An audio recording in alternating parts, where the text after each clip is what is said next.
That time I got reincarnated as a fox? By Rimu_Kai. 4 goblins and fence-building Rimuru strolled through Veldora's cave with the swagger of someone who had all the cheat codes in life. His horns caught the dim glow of the crystals on the cave walls, and his tails swayed rhythmically behind him like an anime protagonist too cool for their own good. Open double angle bracket report. Rimuru-sama, I have an update on Veldora Tempest. Close double angle bracket. Raphael's voice chimed in, smooth and soft, with a tone that felt almost fond. Hit me, Raphael. Open double angle bracket. Veldora Tempest has successfully maxed out his otaku level. Current activities include attempting to dub an entire anime using only his roars and composing a manga titled Dragon Punch Love Chronicles. Close double angle bracket. Rimuru facepalmed so hard it echoed. Dragon Punch. What did I expect? At least he's not trying to reenact his isekai protagonist arc with slime plushies again.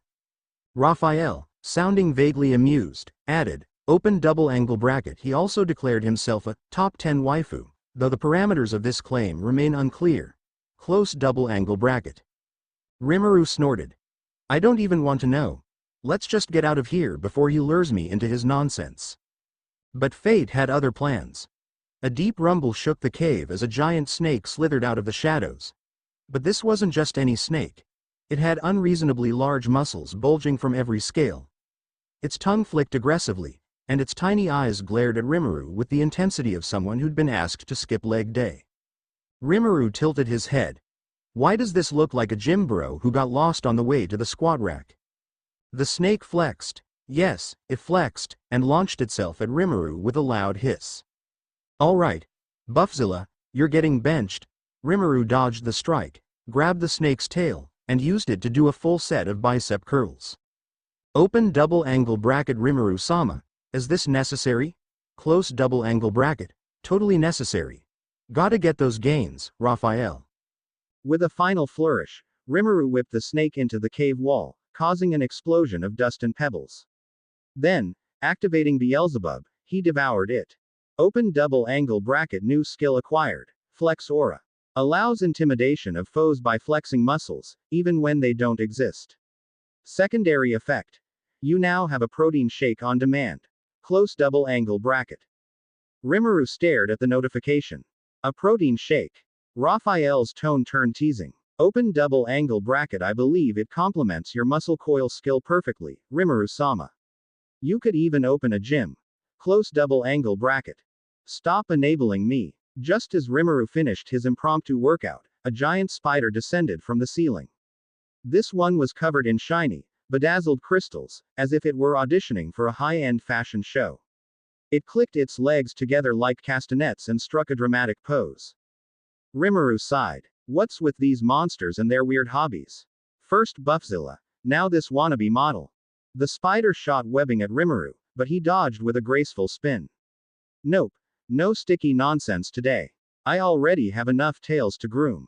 He leapt into the air, twisting mid-flight, and brought down his 9 tails in a flurry of strikes. Each hit produced a sparkling explosion as the spider let out what could only be described as a dramatic gasp. With one final tail swipe, Rimuru sent the spider flying into the cave floor. It tried to recover, but Rimuru stomped on it with enough force to send shockwaves through the cave. Then, with a smirk, he activated Beelzebub.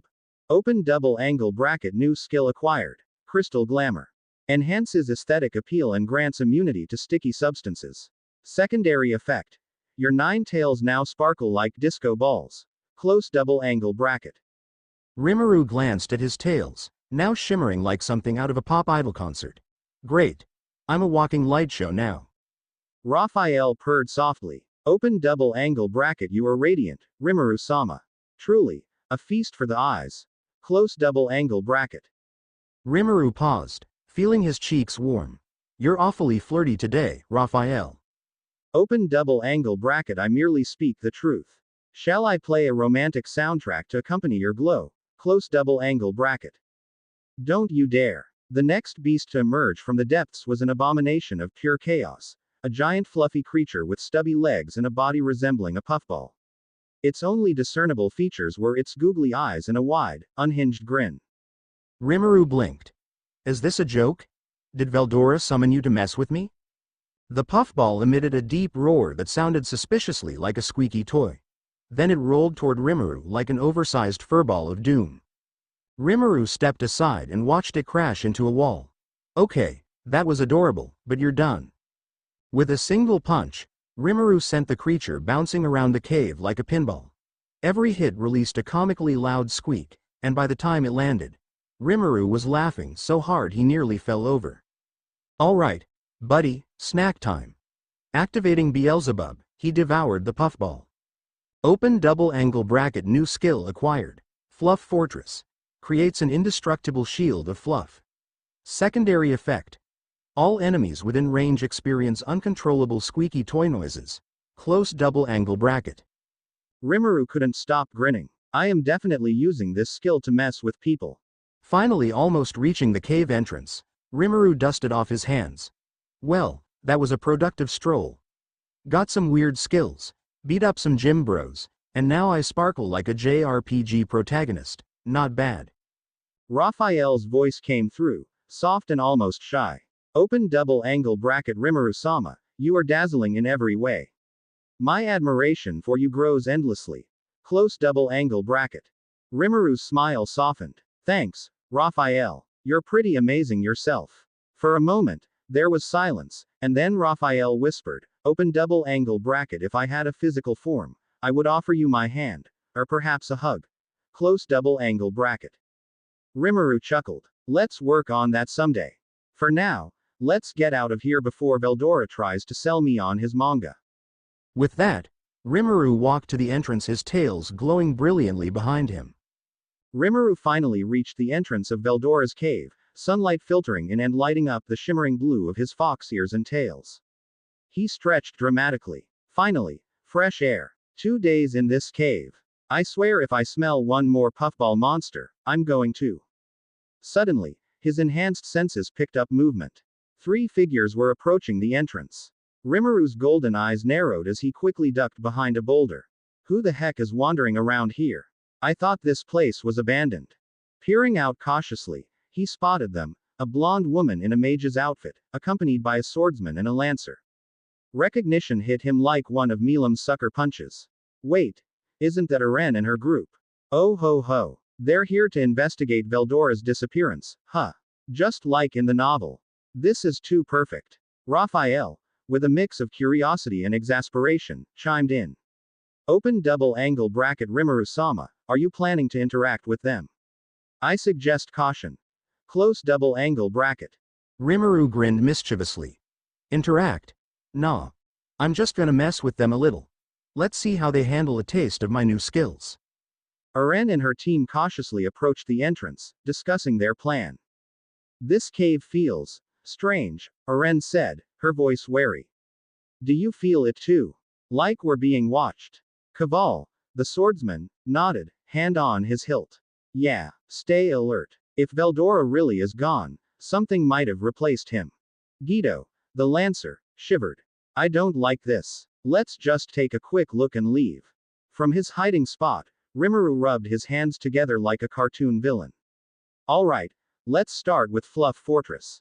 Time for some chaos. Activating the skill, he summoned an enormous, glowing wall of fluffy fur directly in front of the group. What the? Kaval yelped, drawing his sword and stabbing at the fluffy mass. But the second his blade touched it, the squeaky toy sound effect activated. Squeak.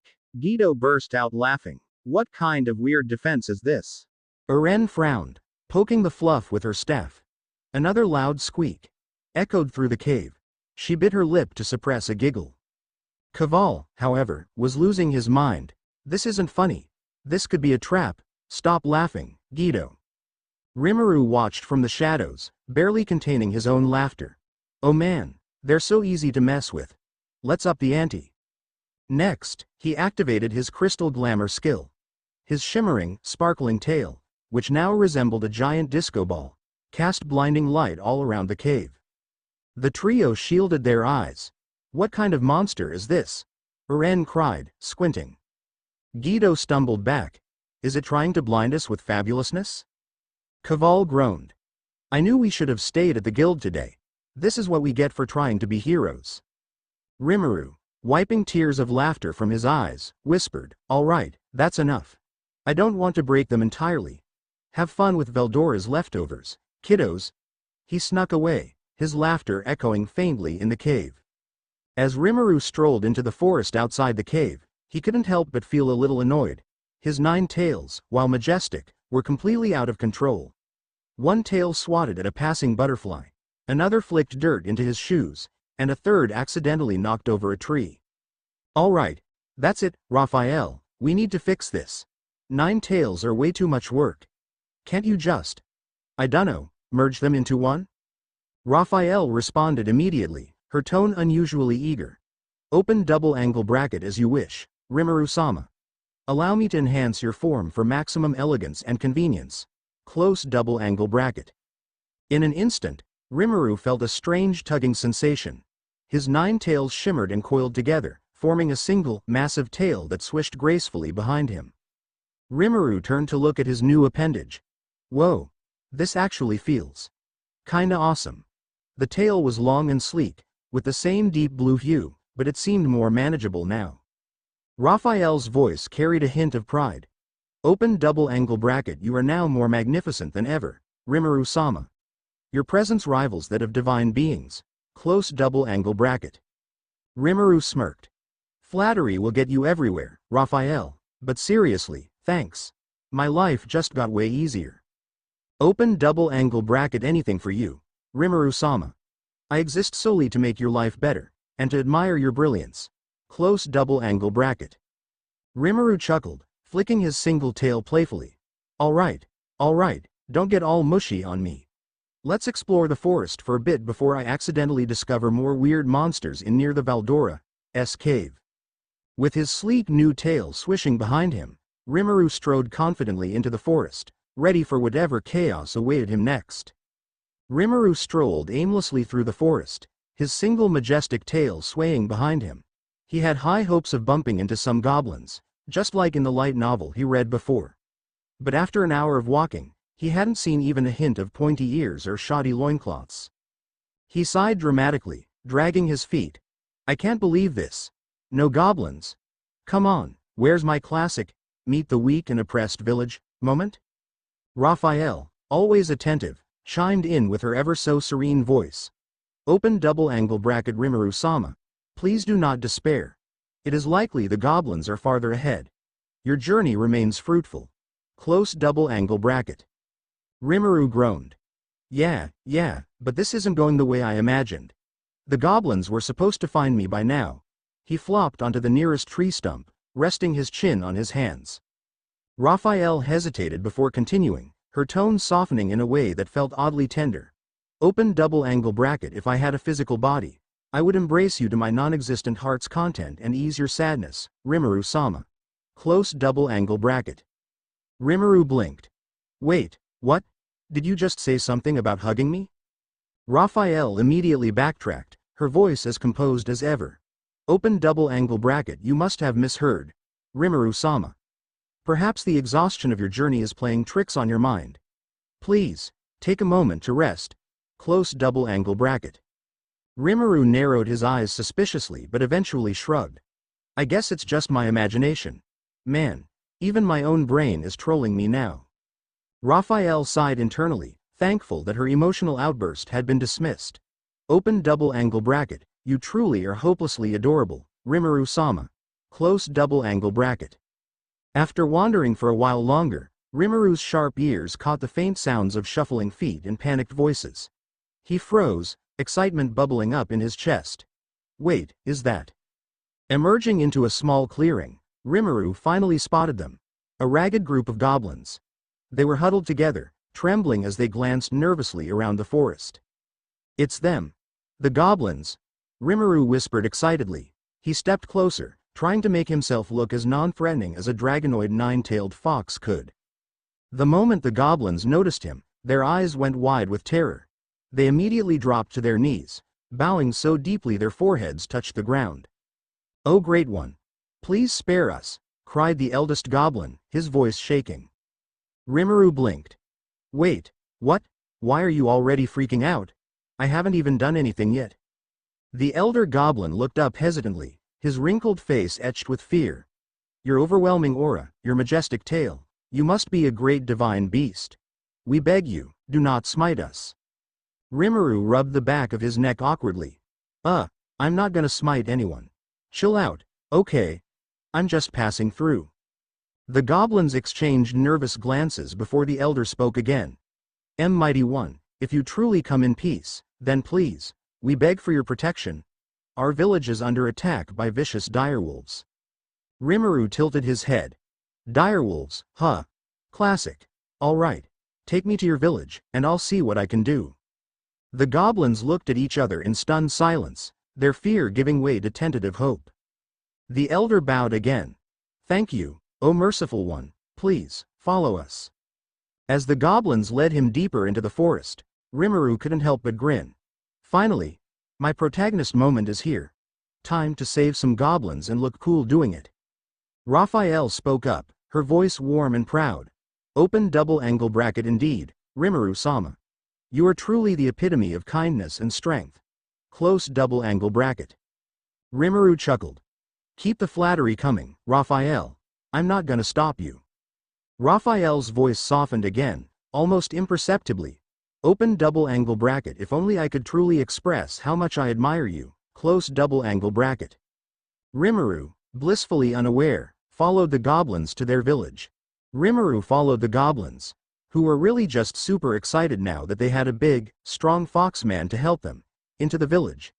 It was a quaint little settlement with huts made of questionable materials, a lot of twigs and the occasional discarded soup pot, and a vibe that screamed, "We've been through a lot, but we're still standing." As they arrived, the goblin elder hobbled over, his face lined with a mix of awe and fear. He immediately dropped to one knee like he was about to propose, which made Rimuru flinch slightly. "Oh great and powerful Rimuru-sama," the elder groaned, his voice shaking like a leaf in a windstorm. "We are so deeply grateful that you heard our humble request and decided to grace us with your presence." Rimuru blinked, his tail flicking back and forth. Whoa, chill out, dude. I'm not gonna bite you.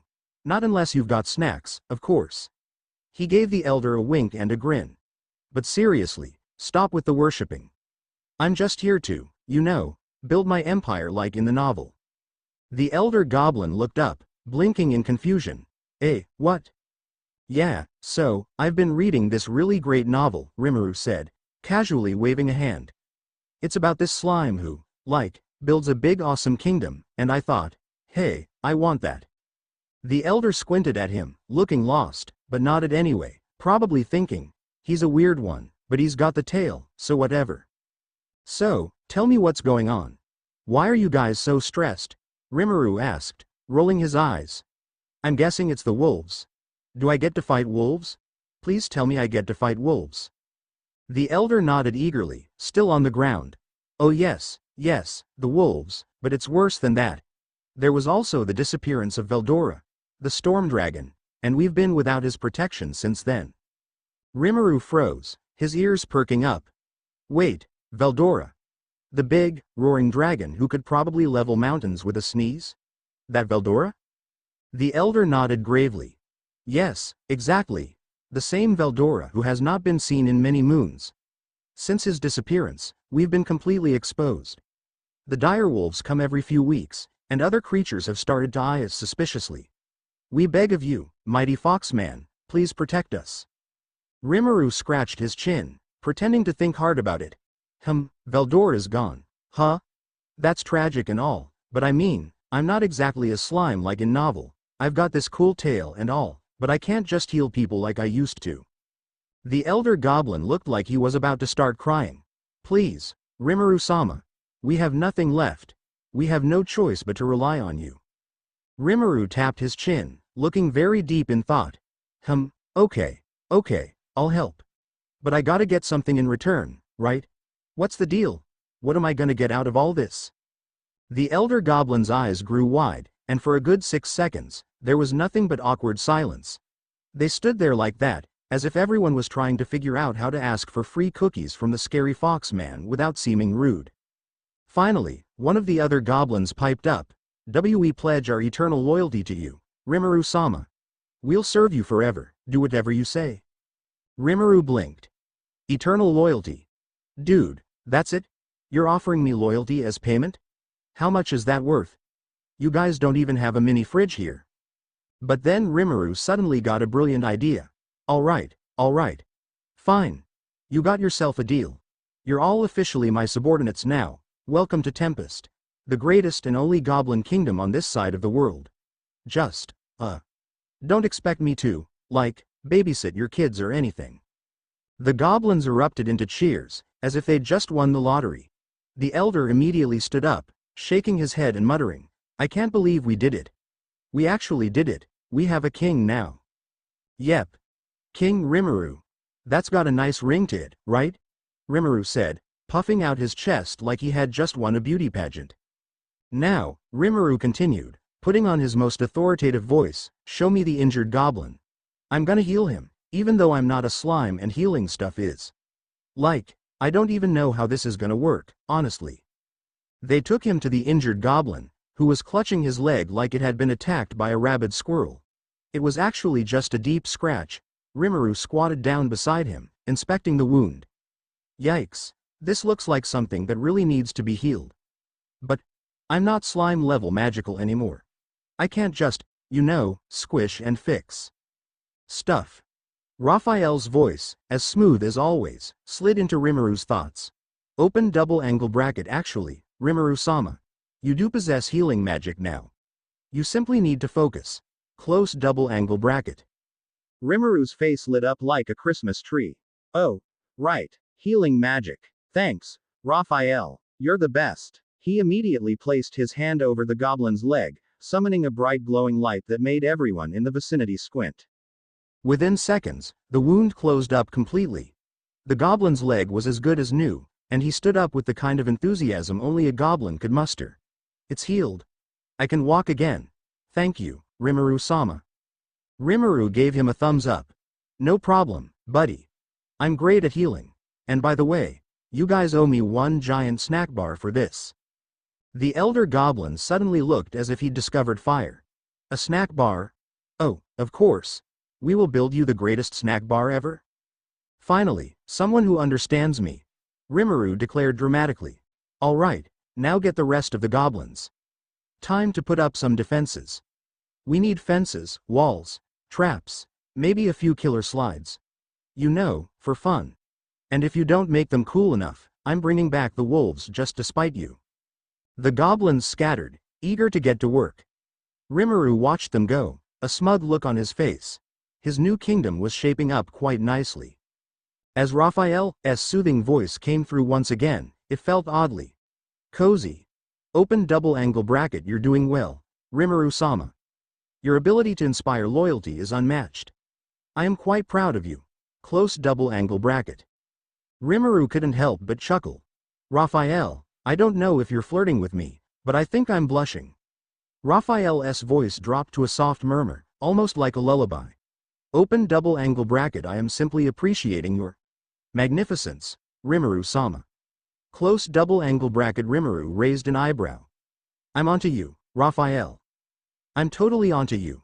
But before Raphael could respond, Rimuru was already off, heading to supervise the most fabulous fence building operation the world had ever seen.